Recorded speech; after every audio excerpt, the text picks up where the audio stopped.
What's going on, family? Tarzan Tone here again. Sorry, there's the ring going off. Yeah, just checking in with y'all. I'm right here. Basically just kind of finish some management together. And that's kind of like a couple of things I wanted to share with you guys. Um, I definitely got to improve my managing skills, time management, and just certain times of managing projects. So I'm always tweaking things, doing little small things within like the detail. And of course, it's tough. This really go.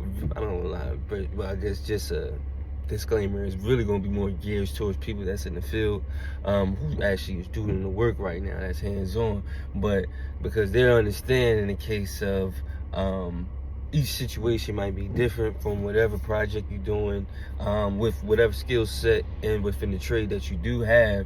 Of course, if you're doing some remodeling, if you're doing a new project, there's some different measurements, there's some different angles. There's always something that can come into play that kind of makes the job have, whether easier, or the level of difficulty could change, I should say. But all of that kind of also plays in within like your management, because some of those things, what happens is those things affect the time. And sometimes you kind of get, that's why everything is kind of quoted in the beginning, because you have we kind of have a nice good time range of how long it may take us to get something done. But if we run into a variable, that now changes the time. So I said, you see a lot of people post where they'll put up, oh man, I'm getting off 3:30, turn around, they getting off about like 9 o'clock at night. That's just common. That's coming. Those fields have plenty of days like that. Get used to that. So that's something that you don't like. I ain't gonna lie to you. You might do better, working with somebody. If you're in this field, working with somebody that's within a 9 to 5, than being on your own. Because this job, if you out on your own, it can vary, bro. Because like I was just saying, there's just a lot of things to account for. But to kind of circle back, all those things go into your managing, and it's as you're trying to build your team out, you're definitely looking for certain special skill sets where these people can kind of help you manage better of your time and being more effective and being more efficient. And in this space, if you don't really have like a big team, or if you're trying to get that together, that's a very tough task. Just speaking from experience in that case, and that's when I had a crew and when I didn't have a crew, in birth scenarios. So I know within, like, even with myself, of course, it's more of a personal journey, and it's really a lot of discipline. That's really, the trouble within this field, that a lot of people may deal with, is just that the discipline that it takes within like a project, because man, it's actual manual labor, like even like. It requires a lot of your body to do, but also mentally too, because you have to plan out these things to make sure you do everything right. Otherwise, you make a mistake and you have some bigger disasters. So, but yeah, managing, man. I wonder what's you guys like have any like management issues, certain things y'all need to like work on, and maybe even like some type of tricks, if y'all could share even with me, like some tricks or something towards I can share. I definitely share mine. But yeah, man, this management thing, bro, it feels like it's a self-improvement journey of management. You know what I'm saying? So it's like that person who wants to take the accountability, that person that's going to work on their discipline, and that's kind of like where I'm at right now. So, but yeah, just want to take some time, kind of share with y'all some management ideas of whatnot within what comes into like the field. I mean, especially if you out here on your own some days, or you managing your own crew. There's a lot to manage, like and I'm just right now just really gave you the basis of just kind of like a little overall surface level understanding of that, but it really goes into depths, especially understanding, like, even when you're picking your team, what to look out for, certain skills that they may have. See, within this field, that's there. You know, a lot of people like to learn on the job, and of course that's what it is, but unfortunately that makes you a journeyman, like you're at the bottom, so you definitely gotta learn. So it's like, it's good that you come in with some skills already, so that way you have value, and that's how you able to increase your worth within the field. People are going to pay you more, the more of value, meaning more education, skill sets, things that you can obtain. So, you know, you're really forever learning, literally, you know, or you're forever in school, you know what I'm saying? This is definitely feel like if you don't go to school, you will get school. So, that part, you know, but definitely will share more with y'all, but definitely leave something in the comments, share some ideas, you know what I'm saying, or just even ask me if y'all got any questions, or even if y'all even run a business or want to try to get a crew yourself, you know, what are some things like to look out for, you know what I'm saying, what are some things that you have seen through your experiences, because it's good and bad, and you know, like, and you will definitely maybe turn over, like, meaning in the case of have somebody start and may have that person may not still be what you had to go past towards another guy, or some guys may not meet up to the certain level of how what you're looking like. So it's a lot of things that come into play with that, and it's always good to have some key things, the key points, ideas to know what to look out for, so you can see the value and how it would be valued to you, so that way, you know, at the end of the day, we all making money. You know what I'm saying? So everybody has to have a place where it's like, yo, we gotta produce. Something's gotta happen. All of us is gonna eat, but you gotta do your part. I'm gonna do my part. You know what I'm saying? So, but yeah, stay tuned. Going on, family? Tarzan Tone here. Happy New Year. Happy holidays. It's 2026. 2025 is out of here. Wishing y'all blessings, peace, prosperity. As I'm wishing for the same for myself and praying for it. Definitely bring it in the right way. Hope you guys did too. Yeah, so basically just wanted to tap in with you guys a little bit. Like I said, this is part of, you're gonna see as like my journey and seeing like what I do. As in, today is New Year's Day actually, so when y'all see this may, hopefully I'm gonna put this out in time. But I'm working today. I've been telling y'all in the previous videos that I was basically getting the project ready, meeting the inspector coming up. Well, we've been having some delays with him coming out, and that's sometimes that can happen within the field.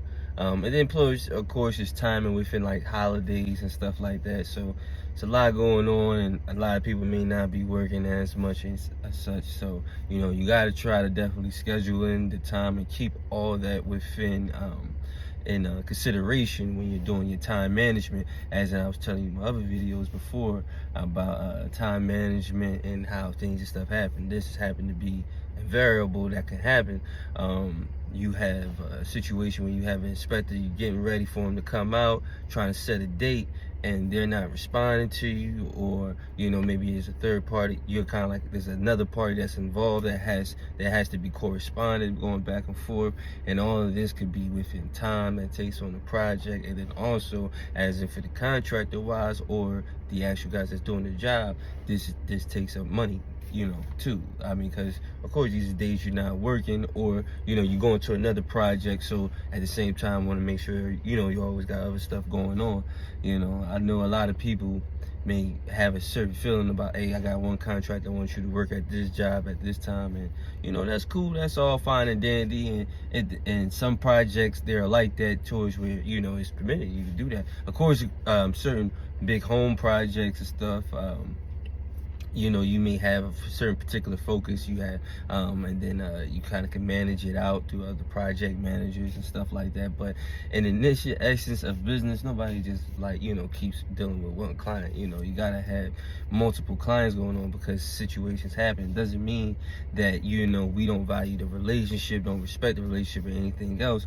But just in case, as in like now, you know, if all of your money and your investment is tied into one project, and then you have a certain hang up when you're not getting paid within a week or two because of inspection, scheduling dates, and then within holidays, well then, you know, of course that affects your cash flow.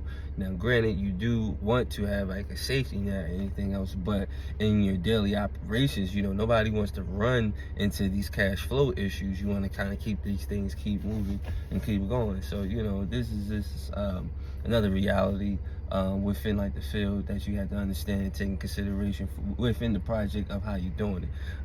Like I said, you know, because you may, as a contractor, we phase it out, but then, you know, within like the phases, there are certain procedures or certain other prerequisites that goes on. Whereas, okay, all right, once we get to this phase, we have an inspector tours come out, they now go back, correspond to whatever company or, you know, bank, mortgage, insurance company, whatever, in the case of, let them know, hey, everything is okay, and then now email out the check.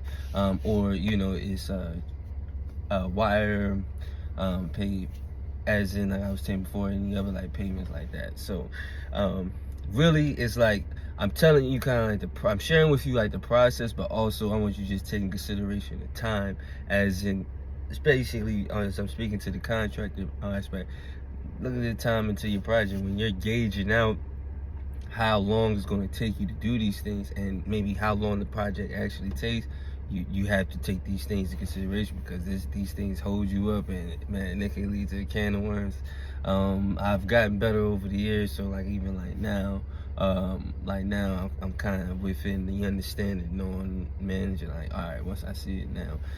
The only other issue is that's another thing, is within communication with the client, making sure they telling you all of this too. You know what I'm saying? Sometimes, you know, certain clients, they like to leave out certain information and stuff like that, and we get it, because I don't want to even say like I totally get it, but I basically base it on that people are, you know, had bad experiences, and with bad experiences, people react a certain way, and they're willing to do business practices a certain way so they feel comfortable. We get it, but within like the whole scenario, like, you're not the contractor at the same time. You need the contractor. There's some parts that you may not understand of why certain things or certain payments may have to be as they are within that. And you know, that's supposed to be within the transparency of the communication of what's being done, and you know, the services that the contractor is providing. You know, really, you know, it's not really a complicated issue,